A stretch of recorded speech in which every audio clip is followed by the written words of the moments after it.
The goal of U.S. foreign policy is to support all those countries, leaders, and movements that welcome in multinational corporate investors, that open up their land, their labor, their markets, and their natural resources to the expropriation and exploitation by these rich people.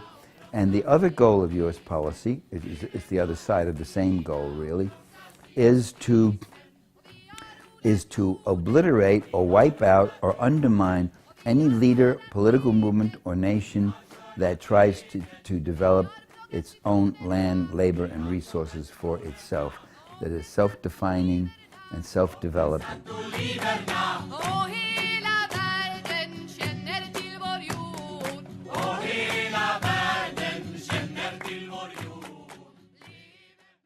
In 1916, Lenin made an exhaustive scientific analysis of imperialism in his classic work, Imperialism, the Highest Stage of Capitalism. Lenin showed that imperialism is a special stage, the highest and last in the development of capitalism, and he gave the following definition of it. Imperialism is a specific historical stage of capitalism. Its specific character is threefold. Imperialism is 1. Monopoly capitalism, 2. Parasitic or decaying capitalism, and 3. Moribund capitalism. Firstly, let's look over imperialism as monopoly capitalism. Through the concentration of production and monopolies, Lenin began his investigation of the new stage of the development of capitalism with an analysis of the changes in the spheres of production. He established 5 fundamental economic features of imperialism. Not conditions, features. The first one is the concentration of production and capital has developed to such a high stage that it has created monopolies which play a decisive role in economic life. The second is the merging of bank capital with industrial capital and the creation, on the basis of this finance capital, of a financial oligarchy. Now, this merging of financial and industrial capital is a very critical part of this analysis, because with the development of big monopolies comes a need to take out huge loans to build more industry. And who gives out those loans? It is the banks, which follow a similar monopolist collusion as industrial companies. And so these huge banks now play a decisive role in the economy because they control how capital is allocated to different sectors of the economy. The third one is the export of capital as distinguished from the export of commodities, which acquires exceptional importance. The fourth feature is the formation of international monopolist capitalist alliances which share the world among themselves. And the fifth feature is the territorial division of the whole world among the biggest capitalist powers is completed. As mentioned previously, the initial and basic factor in the transition from capitalism to capitalism imperialism was an enormous increase in the concentration of production as the growth of the importance of large enterprises and their share in the total output. The concentration in these enterprises of a larger and larger portion of the labor force and productive capacity. In the USA, for example, in 1909, enterprises with more than 500 workers each constituted 1.1% of the total number of enterprises and employed 30.5% of workers in industry. The process of concentration of production was further accelerated during the Second World War. Thus, in mining and manufacturing in 1960, the 500 largest companies, constituting 0.3% of the total number, embraced 54% of the total number of workers, sold 57% of the global product, and received 72% of all company profits. Of these, the top 40 companies sold almost as much as the remaining 460. The large enterprises thus strive to seize markets, eliminate competitors, or make agreements with them, and dictate prices. That's what we call a cartel. Several dozen giant corporations can more easily come to terms among themselves than thousands of small ones. The tendency to seek agreements is caused also by the desire to reduce the cost of battling competitors, since such costs increase as competition grows sharper. Technological advancements to increase production become more and more expensive as time goes on. The concentration of production at a certain stage of development, when, for example, 2, 3, or at most 5 corporations produce more than 1/2 of the industrial production in basic branches of industry, inevitably leads to the formation of monopolies. A monopoly is an association or an alliance between capitalists who have concentrated in their hands the production and marketing of a considerable and at times preponderant share of the output of one or several branches of the economy. It's characterized by enormous economic power and the important role it plays in a given field of production and trade. This gives it a dominant position, enabling it to fix monopoly prices and to obtain, therefore, monopoly profits. Its monopoly position enables it to increase its profit by merely inflating prices without even increasing the production of commodities. Thus, it makes a profit by fleecing the buyer through the high monopoly prices demanded for its commodities. A monopoly is an alliance of capitalists directed against the workers whom they exploit. You could also think of the workers as the consumers, because capitalism, unlike the slave system, requires a class of consumers, and in this case the consumers are the workers. So, owing to this monopoly, the employers are able to make agreements among themselves on systematic measures to suppress the class struggle of the workers. Here in Quebec, we have something called le Conseil du Patronat, or the Council of the Capitalists, where they initially not only lobby the government to pass anti-worker laws, but also offer counsel to the government where government workers are on strike. So the Conseil du Patronat is colluding with the capitalist state, which is a tremendous tool of class warfare from the side of the capitalists. So the basic way in which monopolies are organized are cartels, syndicates, trusts, and consortiums. A cartel is an agreement between several large enterprises in which the participants divide the markets among themselves, decide the quantity of goods to be produced, and fix prices, conditions of sale, dates of payments, etc. And as a result, the participants in the cartel are able to restrict competition and to receive high monopoly profits. They're basically planning their own sector of the economy among themselves to enrich themselves. So each enterprise belonging to the cartel can act independently with respect to questions of production and marketing.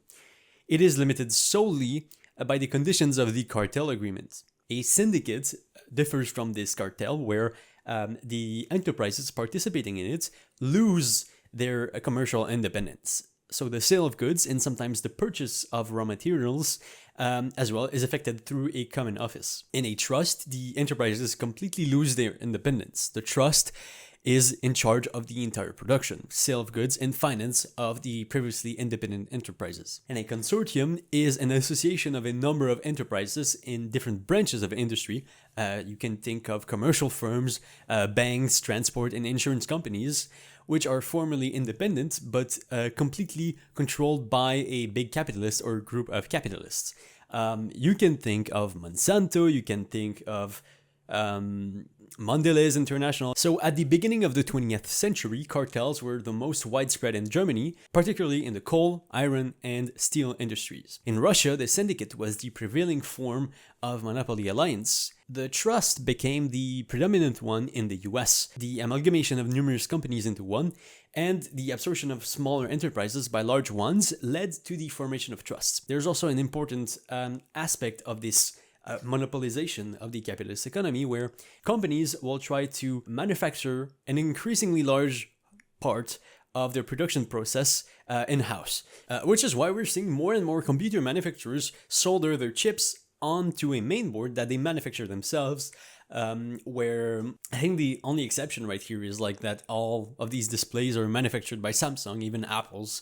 In this case, we were talking about a monopoly alliance between corporations which agree on different prices to extort consumers and therefore workers. As a result of the first large wave of amalgamations and mergers in 1893 to 1903, such giant monopolies as Morgan's U.S. Steel Corporation and General Electric were created. John D. Rockefeller's giant oil trust, Standard Oil, was founded as early as 1870, and by the end of the 19th century, it had 90% of U.S. petroleum production concentrated in its hand. 90%. So, in describing the omnipotence of US monopolies, Lenin wrote in 1912 that in America, about 1/3 of the country's total national wealth, amounting to the equivalent of 80 billion rubles, belongs to or is controlled by two trusts, Rockefeller and Morgan. So the replacement of free competition by monopoly is the basic economic feature. or the essence of imperialism. As we've seen, the foremost important feature of imperialism is monopoly capitalism. And don't let those pesky libertarians tell you that this is corporatism, not capitalism. Monopolies are a natural conclusion of competition. Have these people never played Fortnite Battle Royale? Monopoly grows out of free competition. However, it does not eliminate the competitive struggle, but in the contrary, makes it fiercer and more destructive. Under imperialism, this struggle takes three forms. Firstly, the competition between the monopolies and the numerous non-monopolistic enterprises does not cease. Despite the dominance of monopolies in capitalist countries, there remains many middle small capitalists and a mass of small producers. No matter how powerful the monopoly is, no matter how swift the process of ousting non-monopolistic enterprises, the latter continues to develop and to exist side by side with the monopolies. So these small producers invariably spring up in new branches of industry where the dominance of large enterprises, as a rule, is not firmly established at the very outset. The supplanting of the small-scale economy should not be understood to mean its immediate and complete elimination. It's an agonizing process where big businesses push out these small and middle independent producers, also small and middle capitalists. By fixing extremely high prices, the monopolies gather increased profits and thereby cut into the profits of the non-monopolistic enterprises which buy from them. And they can also undercut this competition with their economy of scale. And those who do not submit to these monopolies are strangled, and relations of free competition give way to relations of coercion and domination. Secondly, a fierce competitive struggle takes place between the monopolies themselves. The complete absorption of a single entire branch of industry by a single monopoly is quite the rare occurrence. We're mostly seeing oligopolies, where a few companies take up a large share of the market, or the entire market, but rarely one single company. Competition between monopolies is a life and death struggle in which the contestants make use of all available means to crush their rivals, including direct force, bribery, blackmail, even sabotage, murder. Thirdly, competition rages on, not only between but within the monopolies as well. The members of the monopoly fight for key position among the controlling bodies of the corporations, for a greater share in production, marketing, profits. Thus, competition gives birth to monopoly, but monopoly does not do away with competition between the monopolists. Monopolies exist above competition and side by side with it. Bourgeois ideologists often glorify competition as a powerful force for progress and production, as a constant stimulus to initiative, enterprise, and resourcefulness. And that may be the case to a certain extent. There's a reason why Lenin carried out the NEP, why Mao's China carried on the cooperative period. Competition possessed such progressive features to a limited extent, only until the epoch of imperialism. In regard to competition under the conditions of imperialism, Lenin wrote, "Capitalism long ago replaced small independent commodity production, under which competition could develop enterprise, energy, and bold initiative to any considerable extent. With large and very large-scale factory production, joint stock companies, syndicates, and other monopolies. Under such capitalism, competition means the incredibly brutal suppression of the enterprise, energy, and bold initiative of the mass of the population, of its overwhelming majority, of 99 out of every 100 toilers. Increasing concentration of production, which gives rise to monopolies, is a gigantic step forward in the socialization of production. Large-scale production replaces production on a small scale, and giant factories supplant small ones. Specialization of production develops more and more, linking together numerous enterprises and branches of industry. Production becomes ever more social in character. Enterprises, however, continue to remain the private property of individuals or groups of capitalists who are only interested in amassing large profit on the short term. The contradiction between the social character of production and the appropriation of fruits of production by private capitalists becomes ever sharper. The sharpening of this basic contradiction of capitalism in the imperialist era is the best proof that imperialism does not fundamentally alter the basic features of capitalism. The general laws of capitalist political economy continue to apply in this era. Thus, monopoly prices and monopoly profits do not do away with the law of value, surplus value, of average profit, and therefore the tendency of the rate of profit to fall, but are formed on the basis of these laws, which have undergone a change of form under the rule of the monopolies. Imperialism, wrote Lenin, complicates and sharpens the contradictions of capitalism, entangles monopolies with freedom of competition, but imperialism cannot abolish exchange, the market, competition, crisis, etc. Concentration of production is accompanied by concentration and centralization of banking capital.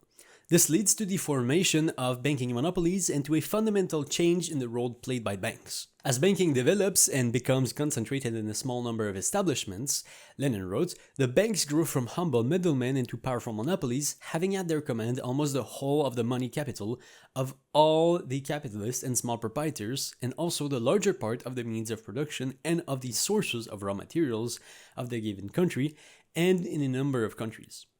This transformation of numerous humble middlemen into a handful of monopolists represents one of the fundamental processes in the growth of capitalism into capitalist imperialism. Banks become co-owners of industrial enterprises. Monopoly industrial capital, in turn, penetrates into the banking business. Thus, monopoly banking capital and monopoly industrial capital coalesce and give rise to finance capital.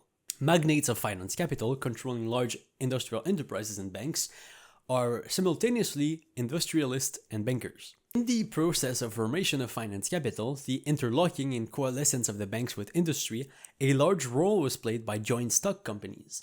They began to arise before the advance of imperialism, but became the characteristic form of capitalist enterprises under imperialism.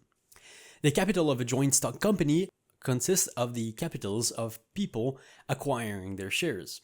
Shares of stocks or certificates which give the owner the right to a certain part of the profit, distributed at the end of the quarter as dividends. So the price of the share is determined primarily by the magnitude of the anticipated dividend. The stockholder may sell his shares on the stock exchange, the market where trade takes place in shares and other securities, and where rates of exchange of various types of securities are established. A joint stock company is formally controlled by all of its shareholders, and all questions are decided by a majority vote. The greater the numbers of shares held, the greater the say in the company. Thus, the capitalist or group of capitalists owning a significant number, or so-called controlling block, of shares rules the roost in a joint stock company. In such cases, numerous individual capitals are transformed into a single consolidated capital.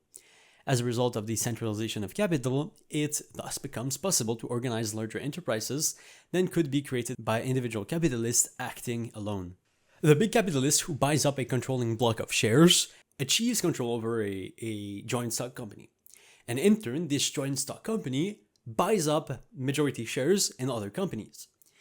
And in turn, a cycle of mergers and acquisitions that never seems to end. As a result, the big capitalist has at his disposal a joint stock company whose capital exceeds that of its own by a large factor, and a whole pyramid of daughter companies which are controlled by the parent company. Thus arises a so-called holding system where big business has unlimited possibilities with regard to its enrichment through the plunder of society, through the exploitation of people abroad, through mercenary groups, through genocide, through colonization, through the list goes on. So a small group of the biggest financial magnates is transformed into a financial oligarchy which obtains control of the key economic positions in the capitalist countries. The power of the financial oligarchy is greatly multiplied as a result of this system of joint stock companies, which places vast sums of capital belonging to others at its disposal. Now you have enterprises like BlackRock, which have over $13 trillion in assets across the world. $13 trillion. Lenin wrote that the 20th century marks the turning point from the old capitalism to the new, from the domination of capital in general to the domination of this finance capital. The domination of finance capital within the most developed capitalist countries inevitably leads to domination by a small number of capitalists, imperialist states, over the entire capitalist world. An important factor in this is the export of capital. Typical of the old capitalism, when free competition had undivided sway, wrote Lenin, was the export of goods. Typical of the latest stage of capitalism, when monopolies rule, it is the export of capital. Export of capital is the investment of capital abroad in order to appropriate surplus value created by the working people of another country. It becomes possible to export capital when a number of underdeveloped countries are drawn into the sphere of operation of world capitalism, and provide the primary requirements for capitalist development on the basis of cheap local labor power and cheap land. The need to export capital arises from the fact that capitalism has become overripe in a few countries. The monopoly position of a handful of the most developed imperialist countries, where the accumulation of capital has reached gigantic proportions, leads to the formation there of vast amounts of surplus capital. Capital fails to find a field for profitable investment within the country. Export of capital takes place in two forms. Firstly, as productive capital. Secondly, as loan capital. The export of productive capital consists of investments in industry, transport, trade, while the export of loan capital occurs in the form of government loans and private credit. Capital is exported predominantly to underdeveloped, colonial, independent countries. Profits there are usually very high because capital is scarce, land is relatively inexpensive, labor power is very cheap, and so are raw materials. Thus, in 1960, 48% of all profits accruing to the USSR from direct capital investments abroad were derived from the countries of the Middle East and Far East, and Latin America.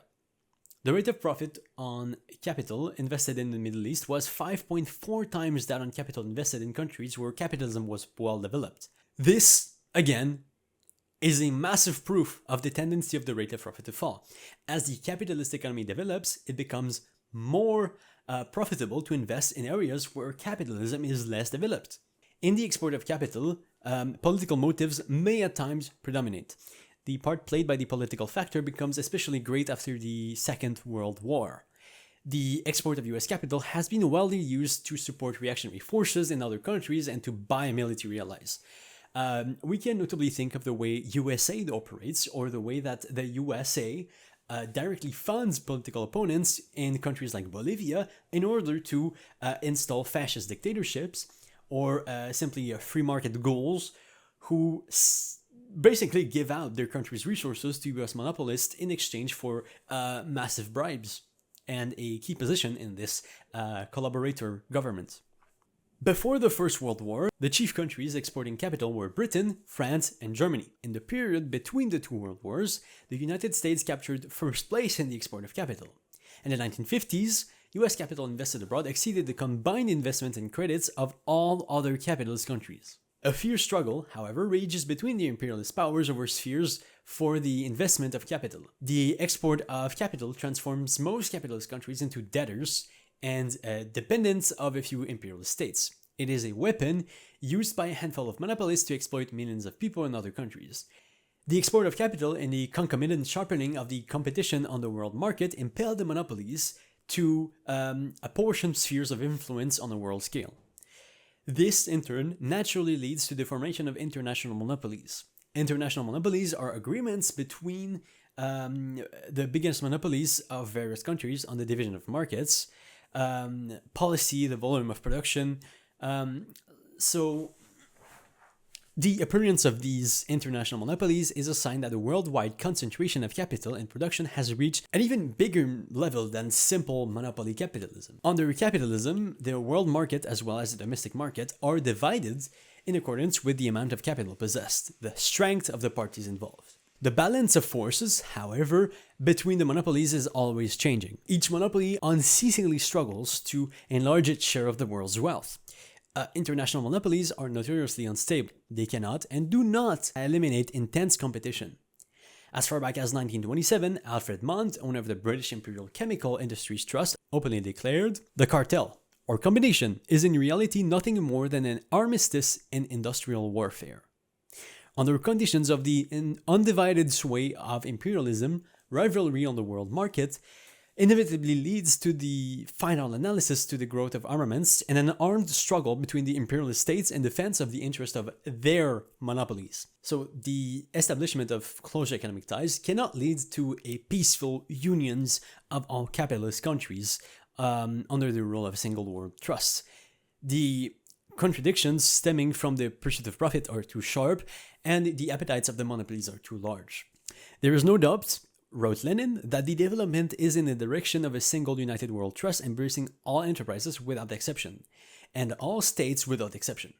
But the development is taking place under such circumstances and with such speed, with such contradictions, conflicts, and upheavals, by no means only economic, but political, national, etc., that certainly, before a single world trust or ultra-imperialistic world union of national financial capitals is established, imperialism will inevitably break down and capitalism will be transformed into its antithesis. Now here, Lenin used the term ultra-imperialistic. This description is really in stark contrast to Karl Kautsky's ultra-imperialism, theorizing a future peaceful stage of imperialism in the global north, where imperialist powers fully collaborate with each other, where cartel relationships disable competition. This, of course, couldn't be further from the truth. As seen previously, competition between monopolies does not cease when trusts, cartels, syndicates, or consortiums are formed. A competition between monopolies still exists, and competition between imperialist states grows sharper. This is why we see occurrences of inter-imperialist conflicts such as World War I, World War II, the Russia-NATO war in Ukraine, and the list goes on. Competition continues, and to ensure ever-increasing profits, corporations and states dump taxpayer dollars into a meat-grinding war machine to the benefit of the capitalist class under the silliest of pretexts. Closely connected with economic division of markets by international monopoly alliances is the striving of the imperialists to achieve a territorial division of the world. At the end of the 19th and beginning of the 20th century, the rule of the monopolies was fully consolidated in the chief capitalist countries, and by this time the territorial division of the world between a few great powers was in the main completed. The reason for the coincidence in time of these two events is clear. The endeavor to win new markets, new raw material sources and territories of economic value is an inherent characteristic of the monopolies. Colonial possession alone, Lenin wrote, gives the monopolies complete guarantee against all contingencies in the struggle with competitors. This can be explained by the following circumstances. Monopoly domination is most secure when all sources of raw material are concentrated into the monopoly's own hands. Finance capital is interested not only in discovered sources of raw materials, but in potential sources as well. Land that is useless today may prove to be profitable tomorrow. Hence the inevitable urge of financial capital to extend the territory of economic value under its control and to seize territory in general. It's also impelled to adopt colonialism for the sake of exporting capital, for competitors are more easily eliminated in the colonial market, so the urge to acquire and retain colonies is further reinforced because it is a way by which finance capital seeks to escape from the sharpening class contradictions at home. Finally, the imperialist states are interested in colonies as strategic military bases. The best example to this day is Israel, the Zionist entity, and the role it has as a settler colony, benefiting the US military-industrial complex and the domination of American oil magnates over the Middle East. Between 1876 and 1914, i.e. the period in which capitalist monopolies were formed, developed and consolidated, the colonial possessions of six great powers, Britain, Russia, France, Germany, the US, and Japan, increased by 25 million square kilometers, which was 1.5 times the area of the metropolitan countries themselves. In 1914, out of a total world area of 133.9 million square kilometers, the six great powers and their colonies accounted for 81.5 million square kilometers, of which 65 million square kilometers constituted colonial territory, aka land abroad. So almost 1/2 of the world's entire territory. Of the remaining 52.4 million square kilometers, the rest were semi-colonies like China, Persia, and Turkey, and colonies of small states like Belgium and Holland. Thus, by this time, colonies and semi-colonies accounted for 89.4 million square kilometers, or 2/3 of all the world's territory. All these facts enabled Lenin to conclude that by the beginning of the 20th century, capitalism had grown into a world system of colonial oppression and of the financial strangulation of the overwhelming majority of the population of the world by a handful of advanced countries. With the final division of the world, the colonial system, one of the chief bulwarks of imperialism, was established. High monopoly profits, raw materials, cheap labor power, and cannon fodder were all provided by the colonies. After the territorial division of the world between the great powers was complete, it was possible to obtain new colonies or spheres of influence only by wresting them from some other colonial power. The best example we have here is the way that the USA helped Cuba during its War of Independence, only to try and take away from them what they had given, because the USA not only with Cuba, but with other countries in Latin America, competed with Spain to have control over its colonies. So in consequence, the struggle between the imperial states for the redivision of colonial possessions is intensified. By 1914, the colonial possessions of Britain covered 33.5 million square kilometers, which was 11 times the area held by Germany and 112 times that held by the US. But at this time, Britain was overtaken by the US and Germany in terms of economic might. In 1913, the US share in world industrial production amounted to about 36%, and Britain to only 14%. This discrepancy between the economic might and rate of growth of individual powers, on one hand, and the distribution of colonies and spheres of influence, on the other, was one of the main causes of World War I. It should be noted that it is not only the two main groups of countries, the possessors of colonies and the colonies themselves, that are typical of imperialism, but also the dependent countries, most of the African countries today, under the direct control of France.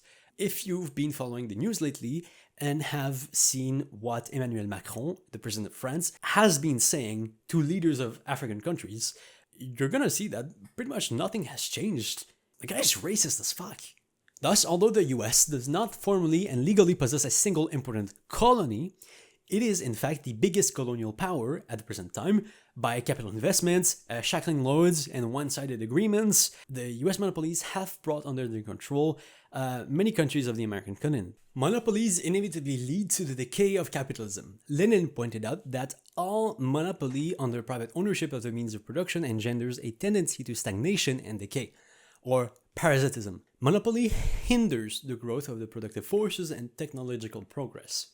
Since monopoly prices are established, even temporarily, wrote Lenin, the motive causes of technical and consequently of all other progress disappear to a certain extent, and further, the economic possibility arises of artificially retarding technical progress. Capitalists introduce technical innovations in order to gain super profits. If these super profits, however, can be obtained as a result of a monopoly on the market, then the stimulus to technological improvement is naturally weakened. Under pre-monopoly capitalism, a capitalist got the better of his competitor mainly by methods of production, reducing costs, and lowering prices. To maintain his position on the market, a capitalist has to replace old by new machinery, and he had to improve his methods of production. But when free competition gave place to monopoly, the situation changed. New methods of obtaining high monopoly profits, peculiar to imperialism, made their appearance.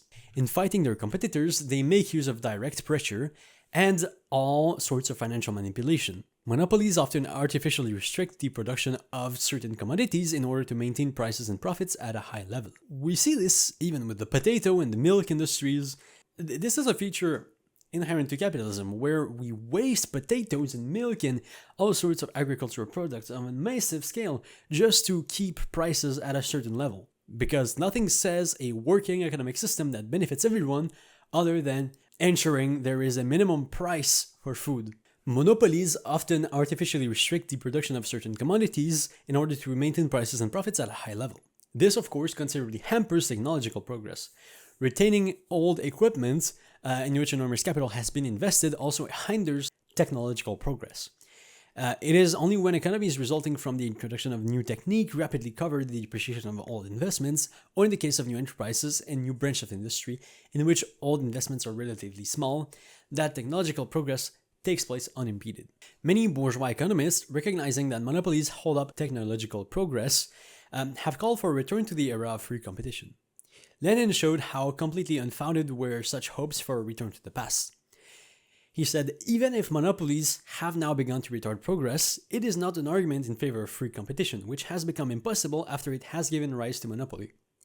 Retarded growth of the productive forces thus becomes a tendency of monopoly capitalism, primarily manifested in the latter's direct hindrance to technological progress. It is further manifested in the increasing discrepancy between the possibilities offered by science and engineering on one hand, and the extent to which these possibilities are made use of, on the other, and in the unequal technological development in various countries and branches of industry. Finally, this tendency is revealed in the fact that in the area of imperialism, people, the chief productive force, are more and more divorced from socially useful work. Parasitism in the epoch of imperialism is clearly reflected in the growth of a stratum of rentiers. People who own securities, shares and bonds, who live by a coupon clipping, as said by this awesome Soviet textbook. The growth of joint stock companies divorces the overwhelming majority of capitalists from the management of production. The financial oligarchy, while concentrating in its own hands the key economic positions in the capitalist countries, as a rule does not itself take part in the management of the hundreds of thousands of industrial companies, banks, railways, and other enterprises which it controls. The activity of the financial groups more and more consists in expanding their domination by acquiring controlling interests in the many new companies being formed and by various new financial manipulations. The direct management gradually passes in the hands of hired middle managers. The section of the population engaged in services to the exploiters and catering to their parasitic whims steadily expands. At the same time, the monopoly-dominated machinery of the state, police force, and the army also grow. Some imperialist countries become transformed into rentier states. This is the result of an increase in the export of capital, which makes it possible for creditor countries to reap huge profits in debtor countries. The returns of capital invested by Britain abroad before the First World War was 5 times as much as her returns from foreign trade. And in the 1960s, the United States was the biggest commercial power in the capitalist world. Nonetheless, it is the export of capital and not the export of commodities that plays the decisive role in its economic expansion abroad. Today, the United States is the world's biggest creditor with the World Bank and the IMF. The People's Republic of China is engaging in similar export of finance capital abroad with its Belt and Road Initiative and with BRICS, and economic alliances of capitalist countries which are competing with the imperialist bloc of the USA and Western Europe. Capitalism was victorious over feudalism under the banner of liberty, equality, and fraternity. Bourgeois democracy, as a form of political domination, met the needs of pre-monopoly capitalism. However, the situation changed with the transition to imperialism. Monopolies became the rulers of economic life. Once they achieve economic domination, however, monopolies strive to dominate politically as well, to have the machinery of the bourgeois state at their service. When they have concentrated power in their own hands, monopolies, more often than not, discard the methods of bourgeois democracy and resort to political reaction, which clearly reveals the decaying character of capitalism. It is a result of this decay, a consequence of the fact that the capitalist method of production has ceased to develop in an ascending line, that in the epoch of imperialism, capitalist relations have begun to hamper the growth of the productive forces. A typical example of the offensive of political reaction is fascism, a terroristic dictatorship of the monopolistic bourgeoisie. Now, the concept of the Labour Aristocracy is interesting to us. The systematic bribing of certain sections of the working class by the monopolistic bourgeoisie in imperialist countries is a typical sign of the decay of capitalism. The imperialists have an interest in creating a privileged stratum of workers which is split off from the broad proletarian masses. This phenomenon is in itself not new. Bribery of individual representatives and groups of the proletariat as a method of struggle against worker movements has taken place ever since capitalism came into existence, and it still is the case with most union leaders to this day. Under certain conditions, however, an economic basis develops for the establishment of an entire privileged stratum, a labor aristocracy, lucrative government posts for venal leaders of the working class movement, direct subsidizing of reformist organizations. So the labor aristocracy is the social basis of opportunism in the working class movement. Opportunism means the adaptation of the working class movement to the interests of the bourgeoisie. The opportunists attempt to divert the workers from the class struggle by preaching the ideas and class interests of the bourgeoisie, and the possibility of improving capitalism by reforms. Thus, the opportunists are agents of the bourgeoisie in the working class movement. Monopoly in parasitic capitalism is at the same time moribund capitalism. Lenin wrote, "It is clear why imperialism is moribund capitalism, capitalism in transition to socialism. Monopoly which grows out of capitalism is already capitalism dying out, the beginning of its transition to socialism." Thus, large-scale socialization of production in the period of imperialism creates the material prerequisites for socialism. However, we must not confuse the material prerequisites for socialism with socialism itself. Socialism arises only after the working class gains political power, eliminates private ownership of the means of production, and replaces it with common ownership. The replacement of capitalism by socialism is not possible through evolutionary development. It takes place with a qualitative leap forward. Imperialism is also moribund capitalism in that it sharpens all the contradictions of capitalism to the utmost. When capitalism reaches the stage of imperialism, it inevitably enters the period of its general crisis.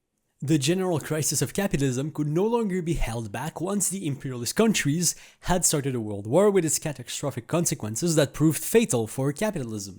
The Second World War ended differently for different imperialist countries. Some were among the victors, others among the vanquished, some emerged from the war strengthened, others weakened. Underlying all these phenomena is the deepening of the main contradiction of capitalism between the social character of production and the private form of appropriation. World War II accelerated the transition from monopoly capitalism to state monopoly capitalism. The close interlocking of all powerful monopolies with the state, which developed under wartime conditions, was not terminating at the end of the war. Instead, it became a basic feature of the new state monopoly structure. The apparatus for the military mobilization of the economy became an integral part of the state machine, in peacetime as well. To utilize state power more effectively, the tycoons of finance capital had themselves appointed as ministers, heads of important departments, ambassadors, and prominent officials. The state machinery and the monopolies are so closely interlocked that it is often difficult to determine the boundary between them.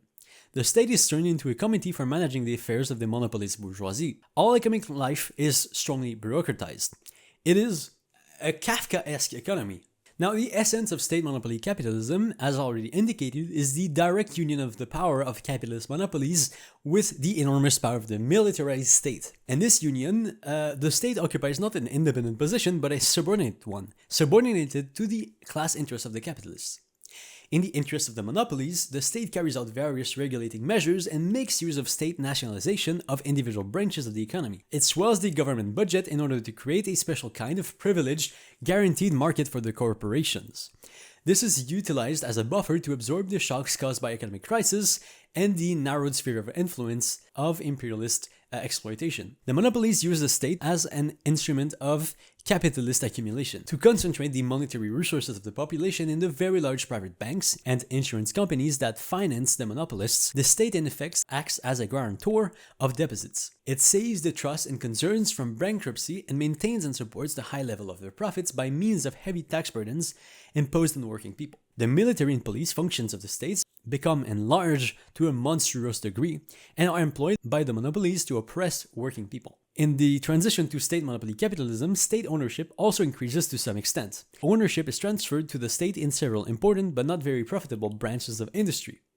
In Britain, for example, this has applied to coal mining, electric power, and railways. In Quebec, it is hydroelectric power, cannabis, and alcohol. A characteristic feature of state monopoly capitalism is the active intervention of the state in conflicts between workers and employers, and its tendency to suppress the discontent of the masses by the use of force. It imposes compulsory arbitration more and more often during strikes, applying pressure on the strikers in the interest of the monopolies. And as was discussed previously, militarization of the economy in the imperialist states is inseparably linked with the development of state monopoly tendencies. Militarization of the economy in its developed form is typical of capitalism only in the period of the general crisis of capitalism, which is marked by world wars. The enormous sums expended by the imperial states for military purposes serve to alleviate for a time the acute problem of the market. And this war economy leads to inflation. The state is unable to completely cover its military expenditure by taxes and loans alone. The government's budget deficit is covered in part by issuing more paper money than is required for circulation.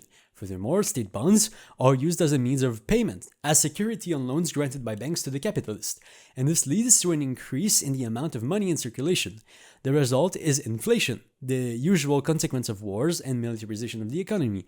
You're dumping money into a bottomless pit to produce what is essentially not a commodity, that is not productive to society, that is soldiers, war, bombing. And all the while, capitalists are enriched. People at Lockheed Martin, Raytheon Technologies, at Palantir. They're all enriched by the slaughter of millions of people. Now, regarding myths of revisionists and reformists about present-day capitalism, this is really relevant in an era where people feel increasingly alienated from capitalism, and they pretend that we're in this kind of end of history Fukuyamaist conception of political economy, where we are in a corporatist framework, where the big corporations and the state oppress us, negating the capitalist system, right? You also have social democrats pretending that regulation and social democracies, like in Norway, Sweden, Finland, are socialist. In this case, they are propagandists on behalf of the bourgeoisie. They depict state monopolist capitalism as some kind of new system that is different from capitalism qualitatively. For this purpose, they deliberately equate this form of monopoly domination with those state capitalist measures which the working people, by their class struggle, have succeeded in wringing from the capitalist class. They also claim that the capitalist state is now able to control economic development and to get rid of the crisis, and that the present-day bourgeois state stands above classes. The old exploiting system, capitalism, according to them, has now given way to a universal welfare state, and predatory imperialism has become people's capitalism. Now, what are the fallacies in these views? Firstly, they lump together state monopoly capitalism and all other forms of state capitalism without making any distinction between them. They substitute the term for the other, concealing the nature of present-day capitalism. In other words, they embellish present-day capitalism by completely effacing its essential features: the oppression of predatory monopolies, militarism, parasitism, crisis and unemployment, imperialism, exploitation of people abroad. The list goes on. It does not change the nature of capitalism. Secondly, the right-wing social democrats distort reality by claiming that the monopolies are subordinate to the state, which is supposed to stand above classes. In actual fact, the state is controlled by the capitalist monopolies. Under state monopoly capitalism, the decisive power in society is concentrated in the hands of the very big corporations, with the top few hundred richest families exercising a direct or indirect dictatorship. Thirdly, the right-wing social democrats attempt to slur over the class character of ordinary state capitalism. They negate class antagonisms, they negate class conflict, and claim that the state is a neutral entity. Socialist production relations cannot arise in the midst of capitalism. Only the material preconditions for socialism can be achieved within imperialist capitalism. Now, when referring to the material preconditions for socialism, it is meant that monopoly capitalism brings down the amount of firms we need to nationalize. It means that increased socialization and concentration of production leads to entire industries having very developed supply chains that can be very easily nationalized. If there were, let's say, a million different firms in the same market, nationalizing them would be very difficult, wouldn't it? This is why socialism is a stage of historical development that comes after capitalism in the linear dialectical materialism model we all have, even though it's not a linear process, right? It's dialectical. But I'm getting way ahead of myself. Now, regarding the current situation, nothing really has changed, right? Recently, Emmanuel Macron said to Burkina Faso's leader, Ibrahim Traoré, as well as other African leaders, that they were ingrate, that they weren't grateful enough for the hundreds of years of French colonialism over their countries. You have Donald Trump and the crazy Cubans in the United States that have effectively pressured Cuba into capitalist restoration, into an end to their revolution. You have the United States and Israel waging an imperialist war on Iran for absolutely no fucking reason. Iran hasn't attacked anyone, yet their girls' schools are getting bombed. Israel, the illegitimate settler colonial apartheid regime, is committing genocide in Palestine. And no one in the international community is going to do anything about it because the United Nations is just a bunch of talk and zero concrete actions. We're seeing the same imperialist rhetoric from the USA as they've pushed in the 1960s and the 1970s, right? Towards Venezuela, Cuba, Iran, Palestine, and other nations' positions against American imperialism. We've seen the same arguments from the McCarthy Act reaction to Chavismo socialism and dictatorship to claims of narco-trafficking, even though Venezuela doesn't produce any fentanyl, all the way to constant fear-mongering about Iranian nuclear weapons. Right this week, at this present time, Bolivia is under attack from the US and the CIA.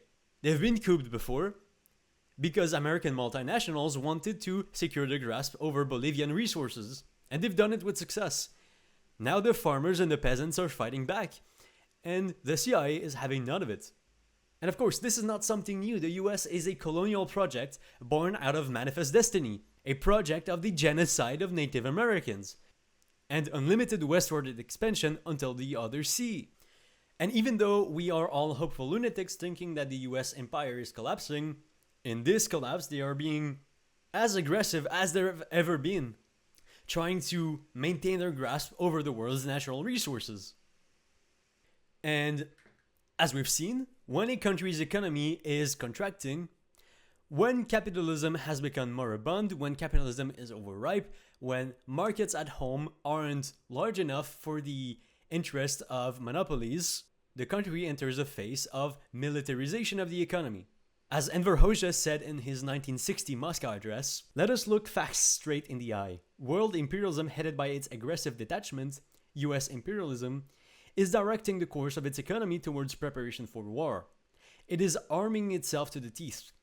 US imperialism is rearming Bond's Germany, Japan, and all its allies and satellites with all kinds of weapons. It has set up and perfected aggressive military organizations. It has established and continues to establish military bases all around the socialist camp. It is accumulating stocks of nuclear weapons and refuses to disarm, to stop testing nuclear weapons, and is feverishly engaged in inventing new means of mass extermination. Why is it doing all this? To go to a wedding party? No, to go to war against us, to do away with socialism and communism, to put the peoples under bondage. So since the dawn of imperialism, this has been the driving force of the US and other imperialist countries' interventions abroad. Securing the concrete material interest of the local national bourgeoisie, destroy anti-colonial and anti-imperialist movements, prop up regimes that serve US interests, destroy socialist experiments. Now, if I were to synthesize everything, right? Imperialism is a stage of capitalist development when it has become monopolistic, moribund, and parasitic. Imperialism appears when the concentration of production has developed to such a high stage that we have monopolies that play a decisive role in economic life. Then, those industrial monopolies merge with bank capital to create a financial oligarchy, to create finance capital. And then the export of capital takes over the export of commodities as a means of enrichments for the national bourgeoisie. Then we have the formation of international monopolist alliances such as cartels, syndicates, trusts, and consortiums. And these industrial monopolist capitalist associations share the world among themselves, and they divide the territory of the world among themselves, its resources, its peoples, its labor power. But this division is not stable, and these monopolists try to eat away at each other's control over the world's production and resources. So when we talk about a country doing imperialism, it is specifically engaging in intervention or export of finance capital, right? That directly benefits its national bourgeoisie at the expense of other countries. So I hope this was as concise as it could be. I cut off a very large portion of the video regarding state monopoly capitalism and the condition of imperialism in the 1960s and 1970s. If you'd like to see this, I may put a segment of this as members only, or you can get yourself a PDF of the principles of Marxism-Leninism, where I took most of this video from. The part about imperialism is chapter 9, and the part about current imperialism, being the 1960s, is chapter 10.